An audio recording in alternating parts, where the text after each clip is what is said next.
اور خدا کی قسم یہ مت سمجھ کہ ماں رابعہ بصریہ ہوگی تبھی دعا قبول ہوگی.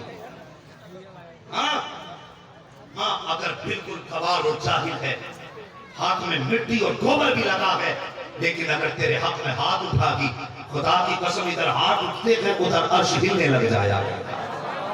رب فرماتا عرش کیوں ہل رہا ہے؟ کہتا مالک دیکھ ایک ماں نے ہاتھ اٹھا دیے ہیں. تو کیا چاہتا ہے؟ کہتا میں تب تک ہلوں گا جب تک ماں کی بات سنی نہیں جائے گی.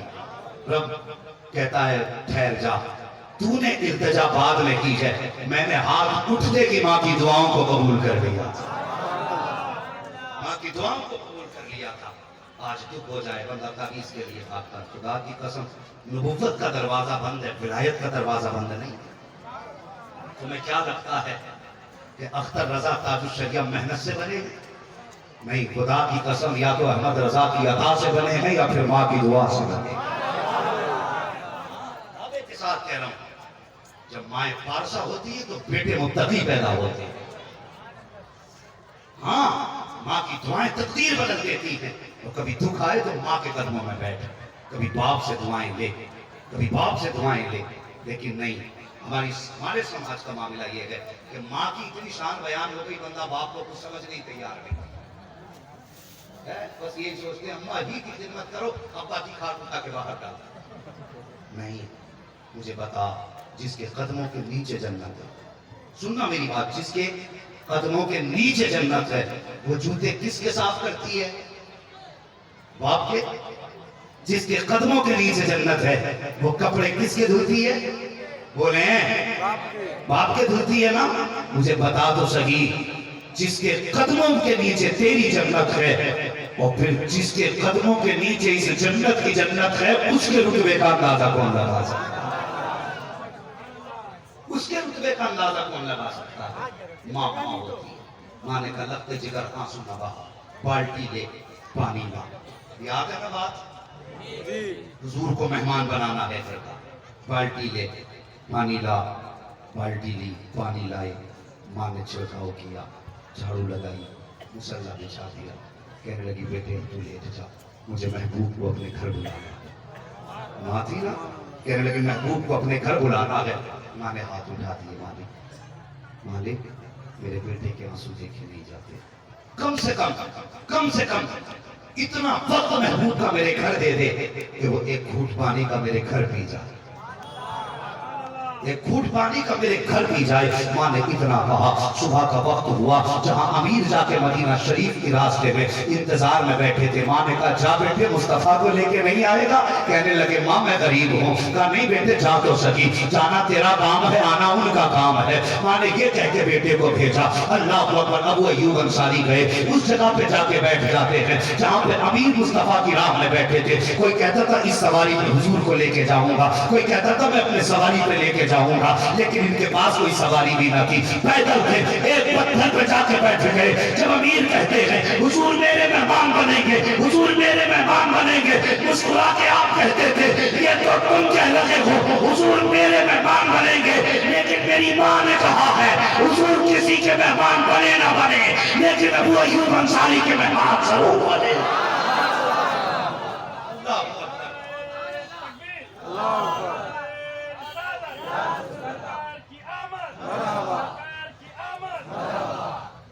اللہ اکبر. جا کے بیٹھ گئے. بڑی تیزی سے سفر کو آگے بڑھاؤں. جا کر کے بیٹھے، حضور کی سواری آئی. امیر کہنے لگے میرے مہمان بننا ہے، میرا مہمان بننا ہے. رب نے جبریل کو بھیجا کہ محبوب سے جا کے کہہ دو محبوب فیصلہ سواری پہ چھوڑ دو. اب کسی کے بلانے پہ نہیں جانا ہے، فیصلہ سواری پہ چھوڑا جا رہا ہے. اللہ اکبر. حضور کی جو سواری ہے وہ چکر لگاتی ہے، ابو ایوب انصاری کے دروازے پہ بیٹھ جاتی ہے. پھر چکر لگاتی ہے، پھر دروازے پہ آ کر کے بیٹھ جاتی ہے. 3 مرتبہ حضور کی سواری کو چلایا گیا. تینوں مرتبہ ابو ایوب انصاری کے دروازے پہ آ کے سواری بیٹھ جاتی ہے. جب سواری بیٹھی ہے دروازے پہ دستک ہو جاتی ہے. اندر سے وہ ایوب انصاری دوڑ کے آتے ہیں. کیا بات ہے؟ تو کہتے ہیں مبارک ہو جو تم عرش کے مہمان بنے تھے، آج وہ تیرے مہمان بن گئے ہیں. ابو ایوب انصاری قدموں میں پھستے جا رہے ہیں. حضور اندر تشریف لائے ہیں. ابو ایوب انصاری کی امی نے پانی کا پیالہ پیش کیا. محبوب صرف 2 گھونٹ پی جائیے، ہمارے مقدر کا ستارہ چمک جائے گا. جیسے آپ نے ہاتھ میں پانی کا پیالہ لیا، جبریل امین آ گئے. محبوب صرف 2 گھونٹ پانی کے نہیں پینے ہیں بلکہ کہ یہاں پہ زندگی کے دن گزارنے ہیں.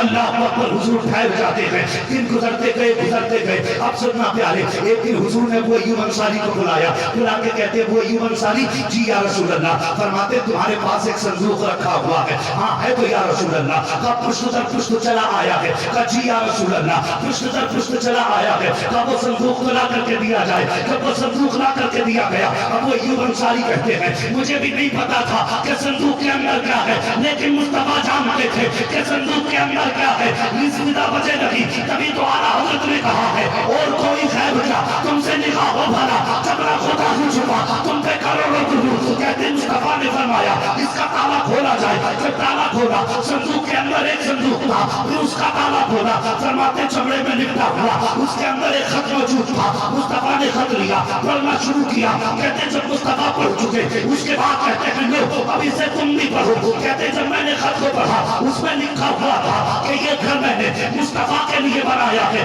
ایک منزل مکان سب کے لیے ہے, دو منزل مکان مصطفیٰ کے لیے ہے, اور نیچے لکھا تھا یا رسول اللہ میں تیرے شہر وفا کو آباد کر کے جا رہا ہوں. اس کے بدلے میں کچھ نہیں چاہتا, بس اتنی خواہش ہے اے آقا قیامت کے لیے جب تم ابو بکر عمر کو بلاؤ, عثمان و علی کو بلاؤ, تو اپنے غلام کو یاد رکھ لینا, مجھے بھی اس جگہ عنایت کر دینا. اب ایوب انصاری کہتے ہیں اس سے پہلے تو میں سمجھتا تھا حضور میرے مہمان بنے گئے, لیکن جب خط پڑھا تو پتا چلا حضور میرے مہمان نہیں, بلکہ آج تک ابو ایوب انصاری حضور کا مہمان بن کے رہ رہا.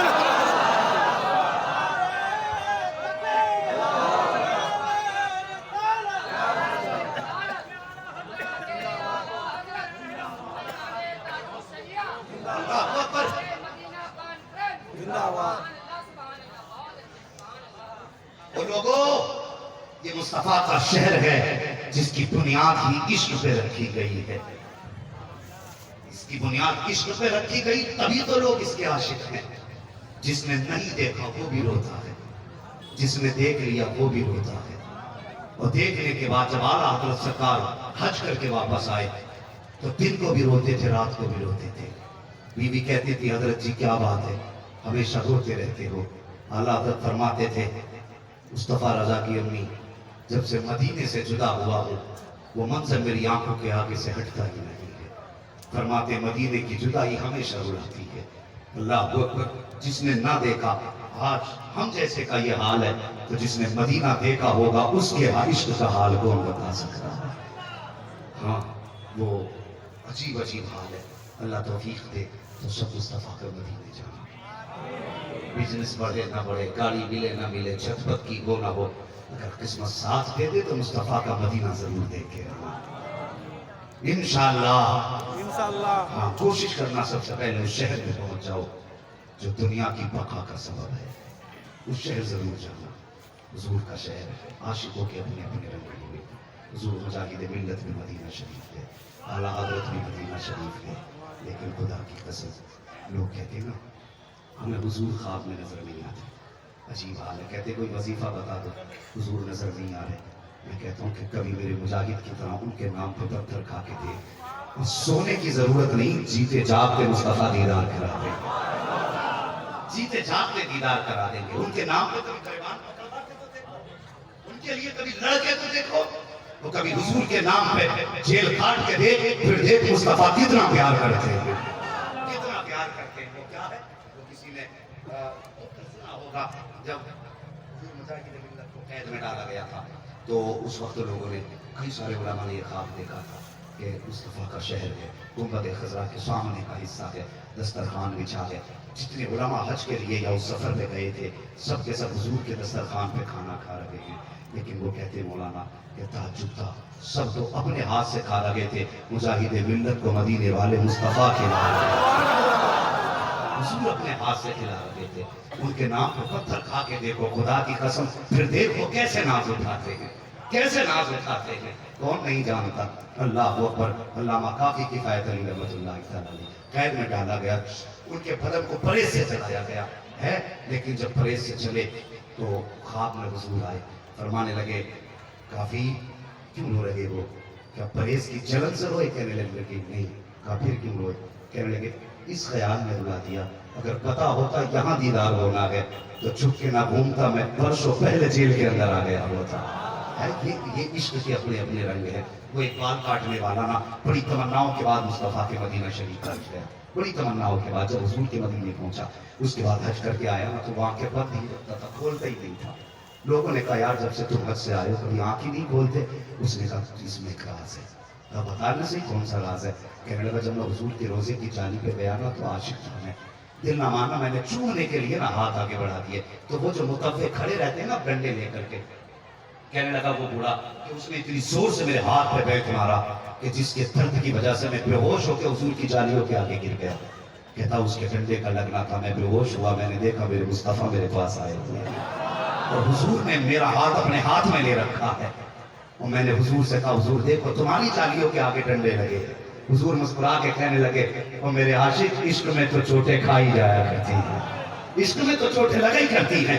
کہتے بس جب سے حضور کو دیکھا ہے آنکھ کھلی نا تو تب سے میں نے پھر آنکھ بند کی ہے اور اس امید پہ آنکھ بند کی ہے کہ آج پھر کسی دن مصطفیٰ دیدار کرا۔ ہاں یہ عشق کا رنگ ہے۔ تو اللہ توفیق دے مدینے سے دور جانا۔ یہ مدینہ کا تذکرہ ہوا، اب تاجدار کا تذکرہ سنو۔ ماں آتا تم رسول فخذو، میرا محبوب جو تمہیں دے وہ لے لو۔ حضور نے صرف زردہ نہیں دیا، صرف بریانی نہیں دی، حضور نے اور بھی تو کچھ دیا۔ سننا میری بات، آج ذرا سی تکلیف ہوتی ہے نا، ہم ادھر ادھر کے چکر لگانے لگتے ہیں۔